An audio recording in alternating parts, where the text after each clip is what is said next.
Good morning students. प्रश्न पत्र selected political system से संबंधित इस वीडियो में आप सभी का स्वागत। जैसा कि आप सभी को मालूम है, पिछले वीडियो में हम सभी ने अमेरिकी संविधान के अंतर्गत राष्ट्र व्यवस्थापिका कांग्रेस के द्वितीय सदन सीनेट के संगठन, शक्तियाँ एवं कार्यों का अध्ययन किया, उनको जाना और समझा। आज हम अध्ययन विषय लेकर आए हैं अमेरिकी कांग्रेस का लोकप्रिय सदन, प्रथम सदन, प्रतिनिधि सभा, हाउस ऑफ रिप्रेजेंटेटिव्स। तो आइए अध्ययन करते हैं। कांग्रेस का लोकप्रिय सदन प्रतिनिधि सभा ही है। इसका कारण यह है कि जनसंख्या के आधार पर प्रतिनिधि सभा का ही गठन होता है। जनसंख्या के आधार पर प्रतिनिधित्व की व्यवस्था होने के कारण प्रतिनिधि सभा में बड़े राज्यों को अधिक और छोटे राज्यों को कम प्रतिनिधित्व प्राप्त है। प्रारंभ में अमेरिकी प्रतिनिधि सभा के सदस्यों की संख्या 65 थी, लेकिन नवीन राज्यों के अमेरिकी संघ में प्रवेश करने और जनसंख्या बढ़ने के साथ साथ यह सदस्य संख्या बढ़ती गई। 1963 में 4,45,000 जनसंख्या पर एक प्रतिनिधि निश्चित किया गया। मूल संविधान में की गई यह व्यवस्था अब तक बनी हुई है कि अमेरिकी संघ की प्रत्येक इकाई द्वारा प्रतिनिधि सभा के लिए एक प्रतिनिधि अवश्य ही निर्वाचित किया जाएगा, चाहे उसकी जनसंख्या कितनी ही क्यों ना हो। प्रतिनिधि सभा के उम्मीदवार के लिए योग्यताएं इस प्रकार हैं। यह 25 वर्ष की आयु पूरी कर चुका हो, कम से कम 7 वर्ष तक से अमेरिकी संयुक्त राज्य अमेरिका का नागरिक हो। इस संबंध में उसके लिए अमेरिका का जन्मजात नागरिक होना आवश्यक नहीं। वह संयुक्त राज्य अमेरिका में कोई नागरिक या सैनिक पदाधिकारी ना हो। वह उस राज्य का निवासी हो जिस राज्य से वह प्रतिनिधि सभा का चुनाव लड़ना चाहता है।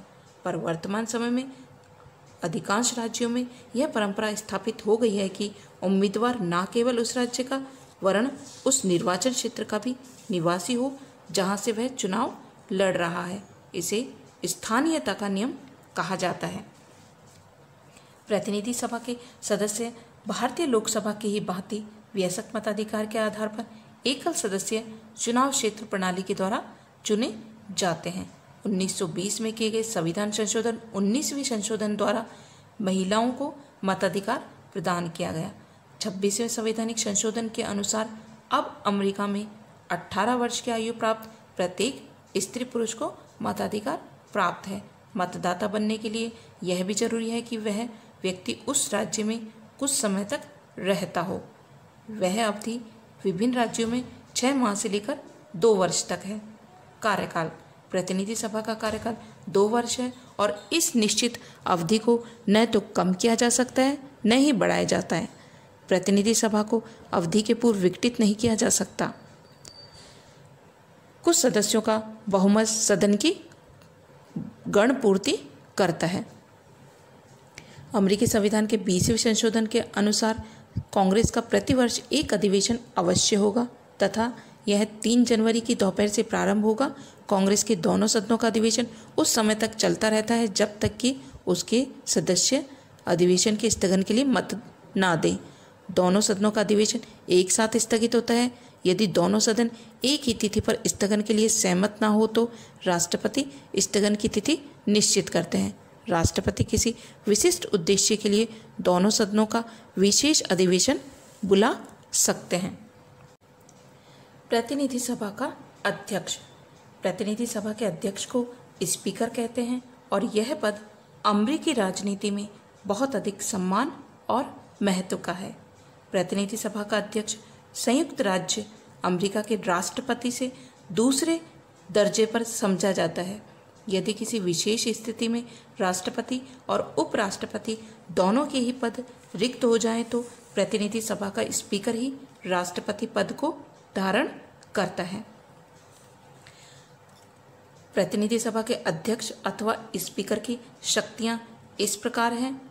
सदन की अध्यक्षता करना, सदन में शांति, व्यवस्था और अनुशासन बनाए रखना, नियमों की व्याख्या करना, दल के नेता के रूप में वह भाषण देता है।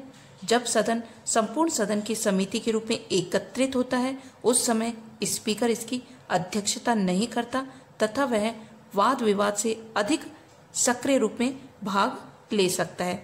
निर्णायक मत देने का उसे अधिकार प्राप्त है।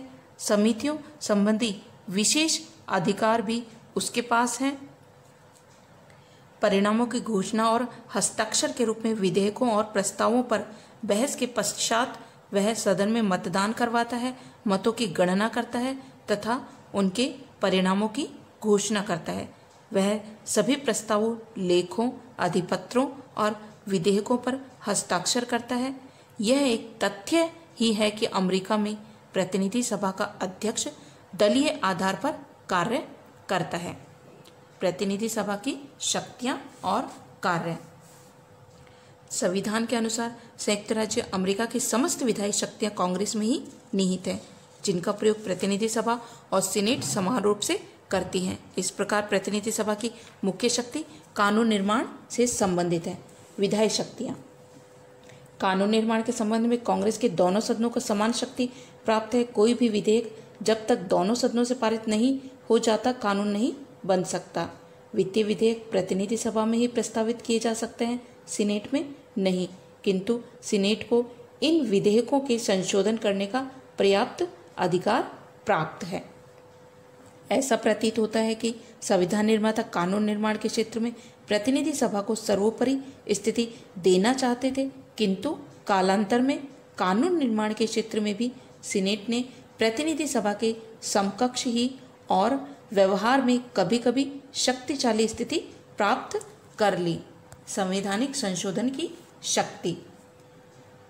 अमेरिकी कांग्रेस के दोनों सदनों द्वारा अपने 2/3 बहुमत से प्रस्ताव पारित कर संविधान में संशोधन प्रस्तावित करने का अधिकार कार्य किया जाता है।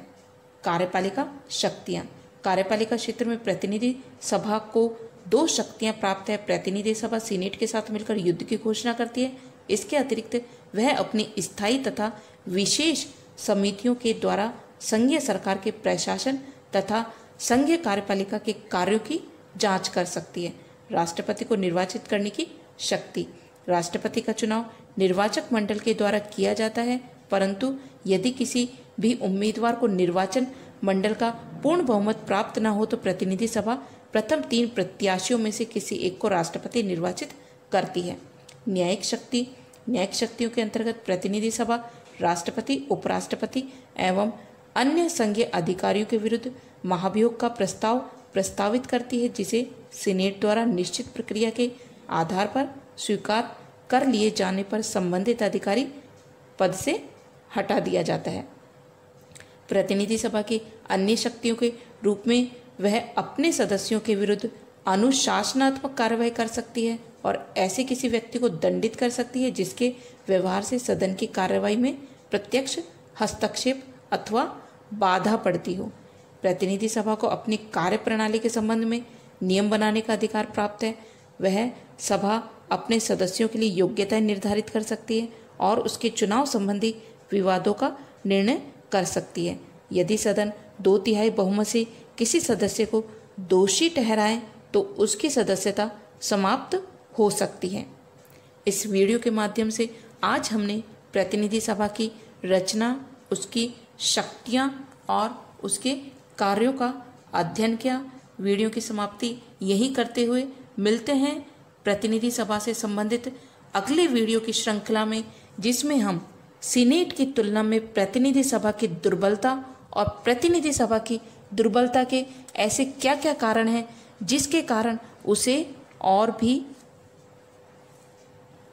अनुपयुक्त सदन कहा जाता है। धन्यवाद।